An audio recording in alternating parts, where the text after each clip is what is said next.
LinkedIn admits it's been using our data to train their AI models. AT&T plans to ditch VMware were revealed in a legal battle with Broadcom. The US is set to propose a ban on Chinese connected vehicles, and an Indian government agency is posting a warning about severe security flaws in a range of Apple software products. Welcome to #Trending. I'm your host, Jim Love. Let's get into it. LinkedIn's recent agreement to suspend use of UK user data for AI training when required by the Information Commissioner's Office, or ICO, is just another case of how European countries are far more aggressive about protecting the privacy rights of their citizens. It also raises some questions about the extent of data harvesting that has already occurred without user knowledge or explicit consent. The announcement implies that LinkedIn has been using user data for AI training for an undisclosed period before the ICO intervened. Given that revelation, LinkedIn did come clean and posted a notice. If you missed it, we have a copy of the link with the show notes. In fairness to LinkedIn, they did say that this data was collected to help improve their services, which one might believe is a good use of data provided. But they're a little more oblique on how this data could have been used. Gathering it to help serve you better is one thing, but would it be resold to other LinkedIn customers? Does LinkedIn have its own private model, or will our data find itself into one of Microsoft's AI models? Some additional clarity on this would have been helpful. It would also appear that worldwide users have automatically been opted into this data usage, potentially violating privacy regulations, but also clearly violating privacy expectations. What does this mean to all of us? Well, your professional data, including career history, connections, and interactions, may have already been incorporated into AI models without your awareness.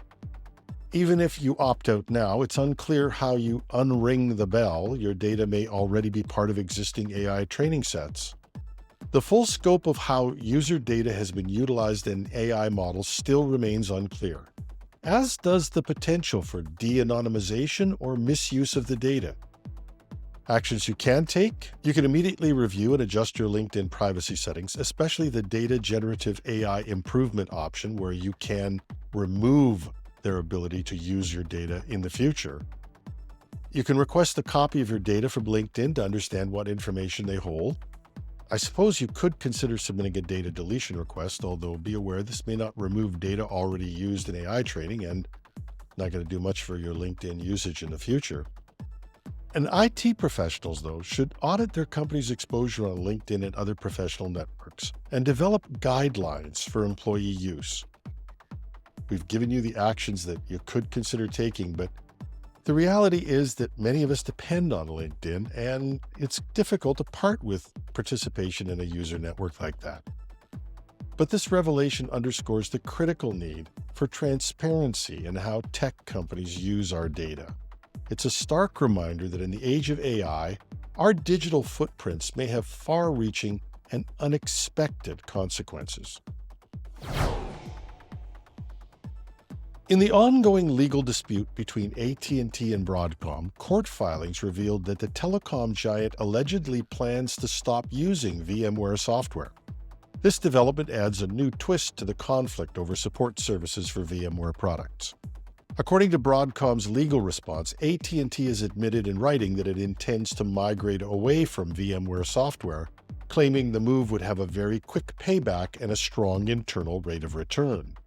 This revelation comes as part of Broadcom's defense against AT&T's lawsuit seeking continued support for perpetual VMware licenses that AT&T bought in the past.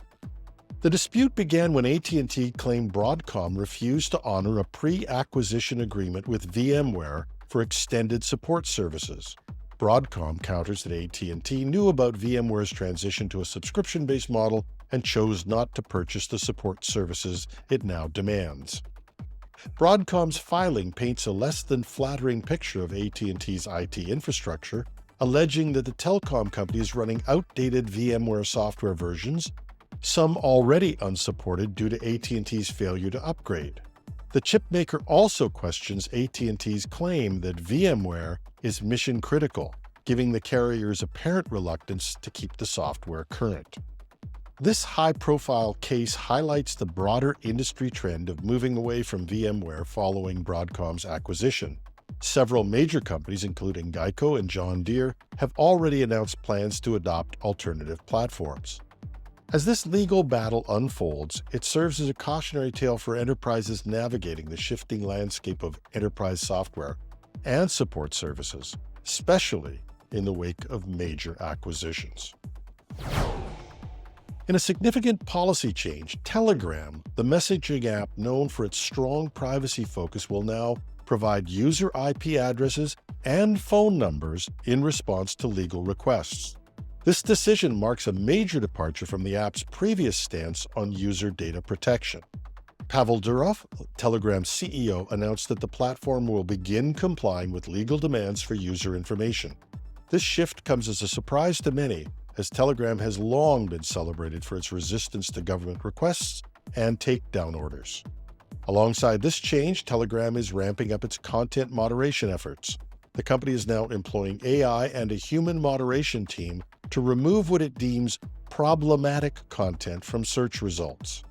Durov has also called on users to report unsafe and illegal content for removal. The impact of these changes on Telegram's popularity among users engaged in illicit activities remains uncertain. The app still offers several anonymizing features, including disappearing messages and end-to-end encryption. Telegram's FAQ continues to boast that they have never disclosed user messages to third parties, including governments. This policy shift comes in the wake of Durov's arrest in France last month for alleged crimes committed on Telegram, charges which he denies.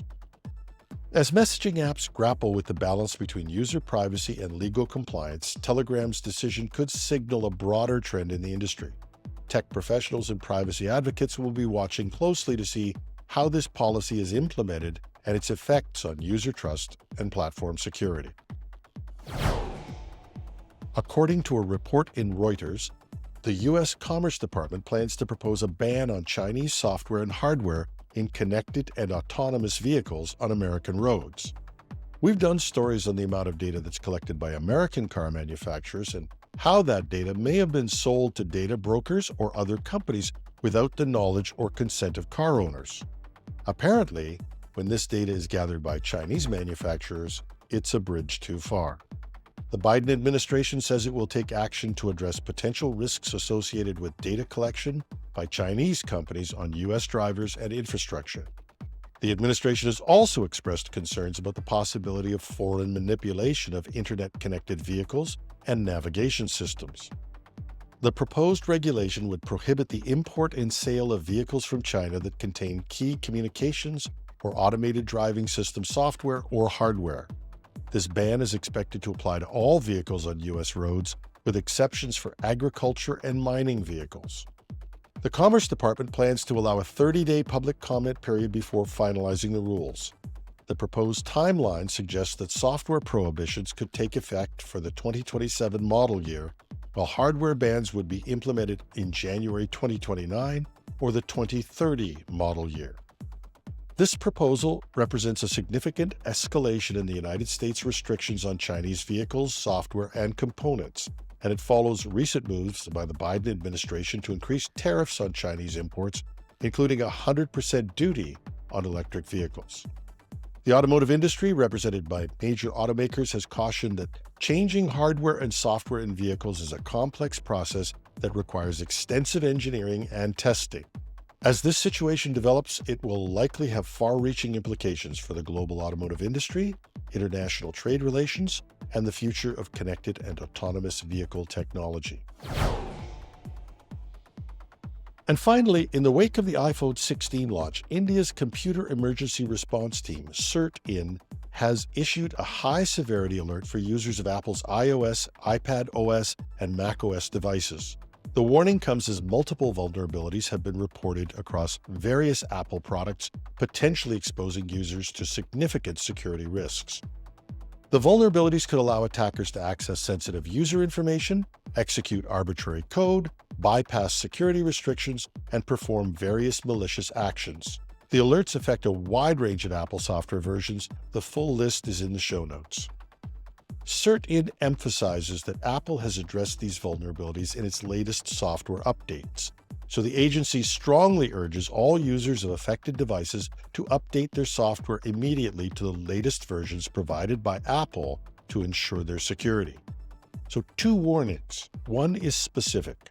There have been reports that macOS Sequoia updates have had issues that have resulted in conflicts with security software running on the Mac. Second, when these issues occur, they are often exploited by hackers to get you to respond to an email, click on a link, or do something unsafe. Make sure you're relying only on absolutely trusted sources. And when you get an email, go to the Apple website and search for the information there. Given the reported severity of the bugs, I would have expected something to be posted on Apple's site, even if it was just in the press area. So far, we haven't found anything useful. We will post more information that we have on this as the story unfolds. Those who are particularly interested in security may want to check out our sister podcast, Cybersecurity Today. You can find it anywhere you get podcasts or with the show notes at technewsday.ca. That's our show for today. I'm your host, Jim Love. Have a terrific Tuesday.